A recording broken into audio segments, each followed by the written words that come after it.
বাংলাদেশের অবৈধ সরকারকে সরাতে হবে, বৈধ সরকার ফিরবে নিরপেক্ষ নির্বাচনে। বাংলাদেশে গণতান্ত্রিক পরিবেশ ফিরিয়ে আনা দরকার। সিলেট, চট্টগ্রাম সহ যতগুলো বারে নির্বাচন হয়েছে আওয়ামী লীগপন্থীরা জয়ী হয়েছে। বাংলাদেশের 20% মানুষ তারা জঙ্গিবাজ, মৌলবাদ, পাকিস্তানিদের পক্ষে। বাংলাদেশের 80% মানুষ উন্নয়ন চায়। কাটা তারহীন এলাকায় তার বেড়া দেওয়া হবেই। এদিন মালদহের সুখদেবপুর এলাকায় তিরঙ্গা যাত্রায় অংশ নিয়ে এমনটাই জানালেন রাজ্যের বিরোধী দলনেতা শুভেন্দু অধিকারী। দেশের ৭৬তম প্রজাতন্ত্র দিবসে মালদহের বৈষ্ণবনগর বিধানসভা কেন্দ্রের সুখদেবপুর থেকে সবদলপুর পর্যন্ত তিরঙ্গা যাত্রায় অংশ নেন তিনি। মালদা থেকে বিশ্বজিৎ মণ্ডলের রিপোর্ট, এস নিউজ বাংলা। পাওয়ার যোগ্য নয়, কুণাল ঘোষ বলেছেন ইন্দিরা যোগ্য নয়, বিজেপি করার জন্য পেয়েছে। বিজেপি করার ওনার প্রশ্নের উত্তর দিন। আপনি যার সম্পর্কে বললেন উনি অনেক আন্তর্জাতিক স্তরের নেতা। কার্তিক মহারাজের পাওয়া নিয়ে কি বলবেন? কার্তিক মহারাজ যেটা পেয়েছেন সেটা নিয়ে কি বলবেন? কার্তিক মহারাজ শুধুমাত্র একজন আধ্যাত্মিক নেতা নয়, তিনি কতগুলো স্কুল তৈরি করেছেন কলকাতার লোকেরা আপনারা জানেন না। 13টা বিদ্যালয় তৈরি করেছেন কার্তিক মহারাজ। বেলডাঙ্গাতে, মুর্শিদাবাদের সাধারণ গরিব মানুষের জন্য সরকার যে চিকিৎসা দিতে পারে না, সেই চিকিৎসার জন্য সেখানে হসপিটাল তৈরি করেছে। তাই কেবলমাত্র সনাতনী জাগরণ বা গীতা পড়ার জন্য প্রচার শিলিগুড়ি থেকে কলকাতা এটা শুধু করেননি, তিনি শিক্ষা এবং স্বাস্থ্য, ধর্ম বর্ণ নির্বিশেষে মানুষের জন্য সেবাদান করার জন্য প্রতিষ্ঠান গড়ে তুলেছেন নীরবে নিভৃতে। তাই কার্তিক মহারাজের সিলেকশন এবং অন্য বাকি 13 জন মোট সিলেকশন, সবগুলি সিলেকশনই যথাযথ হয়েছে। বিভিন্ন সেক্টর থেকে সিলেকশন হয়েছে এবং আমরা বিশেষভাবে গর্বিত রাজবংশী লেখক শিক্ষক নগেন্দ্রনাথ রায়, অরিজিৎ সিং, আমাদের গর্ব, মমতা শঙ্কর সহ প্রত্যেকের জন্য।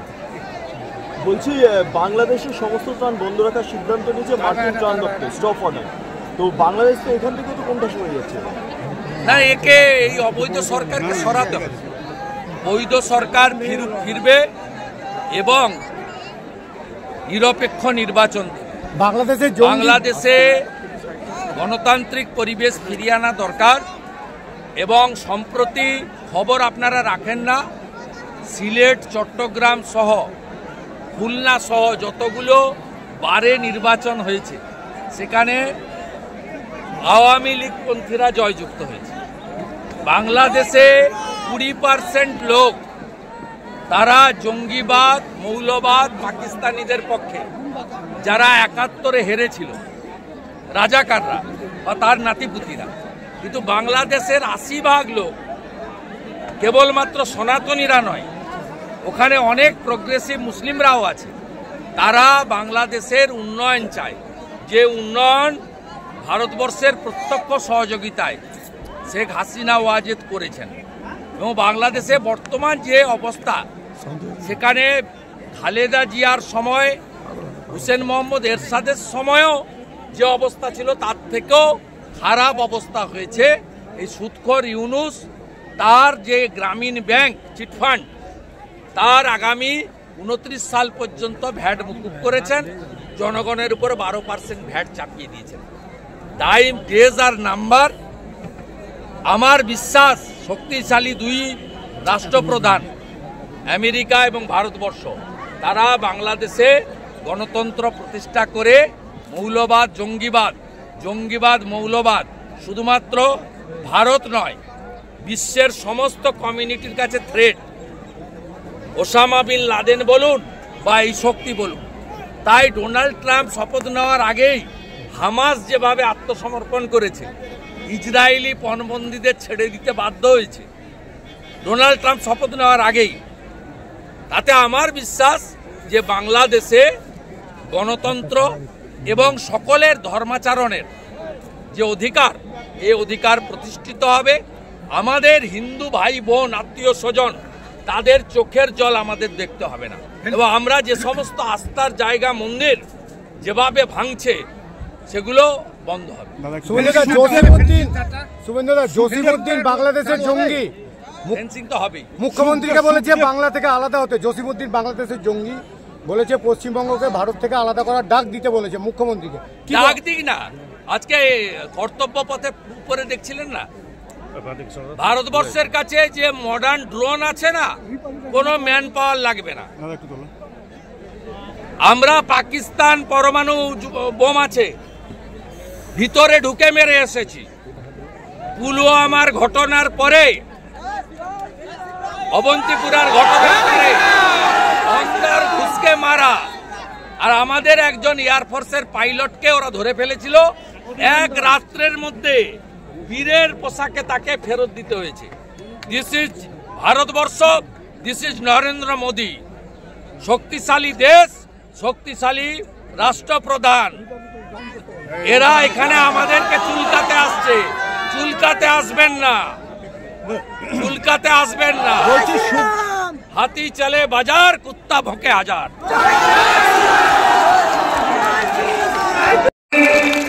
যে ভারতবর্ষ আজকে কোন জায়গায় গেছে, ভারতবর্ষ আজকে পৃথিবীর চতুর্থ অর্থনৈতিক শক্তিশালী দেশ। ভারতবর্ষ আজকে সামরিক শক্তিতে পৃথিবীর মধ্যে তৃতীয় শক্তিশালী দেশ। কিছুদিনের মধ্যেই দ্বিতীয় শক্তিশালী দেশে পরিণত হবে। ভারতবর্ষে যদি এই মশা মাছিরা আমাদের উপরে চোখ তুলে, আঙুল তোলে, ভারত বিরোধী শক্তিকে আপনারা উৎসাহিত দেন, তাহলে আপনারা জানবেন স্যাকরার ঠুকটা আর কামারের এক হাত। আপনারা আমাদের ভূখণ্ডে কৃষকদের ধান তুলতে দেবেন না, গবাদি পশুকে তুলে নিয়ে যাবেন। 1.5 কিলোমিটার বর্ডার এলাকাতে ফেন্সিং করতে দেবেন না। এই রাজ্যের মুখ্যমন্ত্রী তার দলের সমস্ত কর্মচারীরা কি বলেন? বিএসএফ দায়ী, বিএসএফ কে রেপিস্ট পর্যন্ত বলেছেন। এরা কোথায় নেমেছেন দেখুন। আমি প্রশ্ন করতে চাই, আজ প্রজাতন্ত্র দিবসে মাননীয় 4000 কিলোমিটার ভারত বাংলাদেশ বর্ডার আছে। 5টা রাজ্যে, মিজোরামে, মেঘালয়, ত্রিপুরা, আসাম এবং পশ্চিমবঙ্গে। সবচেয়ে বেশি বর্ডার কার? ভারতবর্ষে। পশ্চিমবঙ্গে 2200 কিলোমিটার। আপনি 596 কিলোমিটার জমি দেননি কেন? জমি অধিগ্রহণ আইন আপনারা জানেন। 1894 সালে ল্যান্ড অ্যাকুইজিশন অ্যাক্ট, কালেক্টরের হাতে, যাকে এখন আমরা ডিএম বলি। সেকশন 4, ভারত সরকার টাকা দেয়, ভারতের স্বরাষ্ট্র দপ্তর যত টাকা লাগে দেয়। যত মূল্যে জমির মালিকরা জমি দিতে চান, সেই টাকাই মোদীজি সরকার দিতে চায়, অমিত শাহজির দপ্তর দিতে চায়। কিন্তু রোহিঙ্গা মুসলমানদেরকে ঢুকিয়ে জনসংখ্যা বদলে দিয়ে আজকে পশ্চিমবঙ্গকে দখল করে নিতে চায় এরা, জনসংখ্যার বিস্ফোরণ ঘটিয়ে। তাই 596 কিলোমিটার জায়গায় কাঁটাতার দেওয়ার জন্য জমি দেয়। বিএসএফ কে 17টা চৌকি করার জন্য জমি দেয়নি পশ্চিমবঙ্গ সরকার। বিএসএফ এর 11টা বড় ক্যাম্প করার কথা, সেই ক্যাম্প করার জমি দেওয়া হয়নি। এমনকি আপনাদের 25-50 কিলোমিটার এলাকায় বিএডিপির আন্ডারে প্রচুর কাজ করতে চায় ভারত সরকার। রাস্তা করতে চায়, নিকাশি করতে চায়, আপনাদের স্কুল বাড়িয়ে দিতে চায়, স্বাস্থ্য কেন্দ্র বানিয়ে দিতে চায় বিএডিপির আওতায়। কিন্তু পশ্চিমবঙ্গ সরকার বিএসএফ কে এবং ভারত সরকারকে কাজ করতে দিচ্ছে না। একটাই কারণ, জনসংখ্যা বদল করে ওদের ভোট ব্যাংককে মজবুত রাখা। আমাদের সঙ্গে ভারতীয়দের বিরোধ নেই, যারা পরম্পরায় ভারতবর্ষে বসবাস করছেন। কিন্তু যারা ওপার থেকে কাঁটাতারের বেড়া না থাকার সুযোগ নিয়ে ঢুকে পড়ছে, নদী পেরিয়ে, পুকুর পেরিয়ে, কুয়াশার সুযোগ নিয়ে, ক্ষেতের মধ্যে দিয়ে, ভুট্টা ধান ক্ষেতের মধ্য দিয়ে, এই লোকগুলো কি করছে? এসে লাভ জিহাদ করছে, ভোট জিহাদ করছে। জমি জিহাদ করছে এবং বর্ডার এলাকায় সনাতনীরা তাদের ধর্মকর্ম পালন করতে পারছে না, আজকে এই জায়গায় নিয়ে যাচ্ছে। তাই আপনাদের ঐক্যবদ্ধ থাকতে হবে, চিন্তা কিচ্ছু করবেন না। আপনারা ভাবছেন কবে হবে কবে হবে, আমি বলছি আমরা বড় ভাইয়ের দায়িত্ব অনেক। আমাদের ভারতবর্ষ অনেক বড় শক্তিশালী দেশ, এরা আঁচড় দিচ্ছে, এরা কামড়াচ্ছে, এরা ঢিল ছুঁড়ে দেখছে। আমরা কিন্তু আমাদের বিএসএফ সরকার ধৈর্যের পরীক্ষা দিচ্ছে। কেন জানেন? ওপারে একটা অবৈধ সরকার তৈরি হয়েছে, একজন নির্বাচিত প্রধানমন্ত্রীকে গায়ের জোরে প্লেনে তুলে নিয়ে পাঠিয়ে দিয়ে একটা মৌলবাদী সরকার, জঙ্গিবাদী সরকার, জামাতের সরকার, সেই সরকার পাকিস্তানের যারা নাতিপুতি আছে, রাজাকারের নাতিপুতি, যারা ৭১ হেরেছিল ভারতীয় সেনা বিএসএফ এর কাছে, মুক্তিযোদ্ধাদের কাছে, তারা ওখানে পিছনের দরজা দিয়ে এই 5 মাস ক্ষমতায় আছে। তারা ওখানে সরকার চালাতে পারছে না, তারা ভ্যাট চাপিয়েছে, প্রত্যেক দিন মন্দির ভাঙছে, প্রত্যেক দিন হিন্দু খুন হচ্ছে, প্রত্যেক দিন ওখানে আইন শৃঙ্খলা শেষ হয়ে গেছে। তাই যুদ্ধের জিগির তুলে এবং বর্ডার এলাকাতে উত্তেজনা সৃষ্টি করে এই মোল্লা ইউনুস, সুদখোর ইউনুস, তিনি দেশপ্রেমের জিগির তুলে টিকে থাকতে চান। তাই এই সব উস্কানি হচ্ছে বর্ডারে। একটু ধৈর্য রাখুন। আমি প্রজাতন্ত্র দিবসের দিন আপনাদেরকে বলতে চাই, 1 ছটাক জমি ভারতবর্ষে কেড়ে নেওয়ার ক্ষমতা কারণ নেই। দেশের বর্তমান প্রধানমন্ত্রী যিনি আছেন, তিনি G20-তে নেতৃত্ব দিয়েছেন, যিনি যাকে অস্ট্রেলিয়ার প্রধানমন্ত্রী বলেন মিস্টার বস, যাকে ভেনিজুয়েলার রাষ্ট্রপতি বিমানবন্দরে প্রণাম করেন সবার সামনে। সাংবাদিকরা যখন জিজ্ঞেস করে যে আপনি প্রণাম করলেন কেন প্রটোকল ভেঙে, বলল এই লোকটা কোভিডের সময় নিজের দেশের লোককে কোভিডের ভ্যাকসিন দেওয়ার পরে 55টা গরিব দেশে বিনামূল্যে ভ্যাকসিন দিয়েছে, তার নাম নরেন্দ্র দামোদর দাস মোদী।